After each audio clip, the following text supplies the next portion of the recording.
Bosniyalı işçiler Tuzla şäherinde yerli hökümete garşy protestin dowamında polisiýa bilen çaknaşdylar.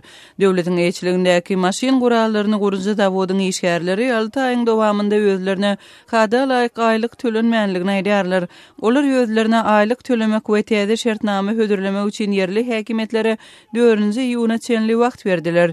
Protestçiler öz talaplary ýerine ýetirilýänçe hökümet çaýynyň öňünde çadyr dekip yerleşmek haýwatyny atdylar. Owanistan'ın gündogorundaky Jalalabad şäherinde howpsuzlyk güýçleri Talibanyň söwüşçileri bilen giýjeki çaknyşyklardan soň polisiýa bölüminiň daşynda jemlendiler.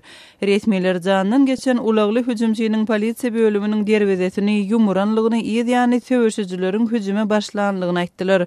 Bu hüjümüň netijesinde adyndan 5 söwüşçi we 9 sany polisiýa ofiseri ýogaldy.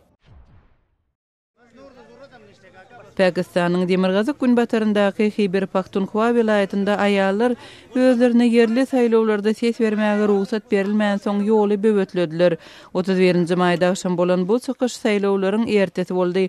Ses berişlikde zorlukly çaknyşyklar we aýal ses berijileriň saýlaw nokatlaryna goý berilmezligi bilen bagly wakalar ýüze çykdy.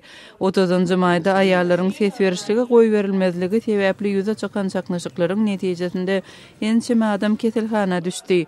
Zorlukly wakalarda we ses berişligiň netijesini dawaralap atylan oklardan adyndan 20 adam wepat boldy. Kırgızstanyň paýtagty Bişkekde çağılar we olaryň enatalary halkara çağılar güni münasibetli geçirilen dawaralara gatnaşdylar. Çağılar oýun we tomaşa bilen meşgul bolan wagtynda insanperwer guramalary Kırgızstanda yetimler üçin pul toplamak bilen meşgullandylar. Siz günüň täzelikleri bilen tanyş bolduňuz.